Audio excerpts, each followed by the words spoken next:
Inovatyvių ūkių Lietuvoje tikrai nestinga.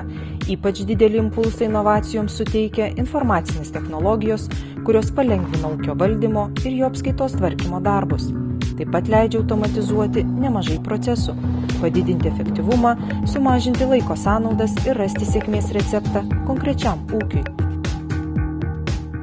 Mindaugai, sakykit, kiek metų jau naudojatės konsultavimo tarnybos sukurta eGeba? Kiek atsimenu, tai, man atrodo, buvo vienas iš pirmųjų klientų, kuris pradėjo naudotis, kaip, man atrodo, parodoj.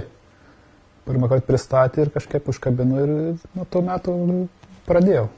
O vis tiek, ta prasme, reikia pildyti žurnalus, reikia viską teisingai sudėlioti, čia viskas kaip ir yra, tuo labiau mes kaip ir konsultavimo klientai esam, tai mums paprasčiau ir viskas ten teisingai spręsta.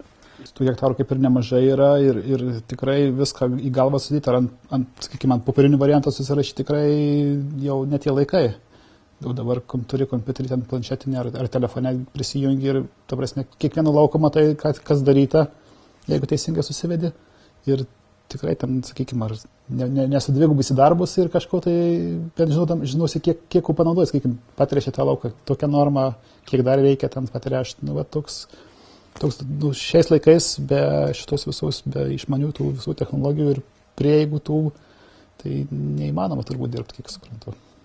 Prisižiūrim metų gale, kaip jau viskas darbai padaryti, kad palygint bent jau, sakykime, kainas, perkant, sakykime, trąšas ar chemiją, nes čia viskas yra su kainom, su netgi hektarinė savikaina paskaičiuojama paskui. Tai be abejo, po sezono, ta prasme, turėdamas laikų prisėdė, pasižiūrė, ką pirkau už pernai, už kiek, už dar prieš metus, sakykime, kokios kainos buvo ir taip pat viskas išlieka.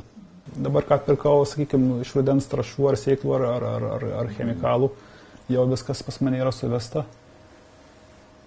Sekančiams, į 16 metų šį rudenį buvo, ta prasme, tikrinimas ūkių ir viską paimta grinai iš šitos eGebos programos ir ten tręšimai, purškimai ir viskas atspausdinta ir viskas tiko, nieko ten priekaištų neturėjo tikrintojai. Tai kaip ir viskas čia teisingai reiškia sudėliota.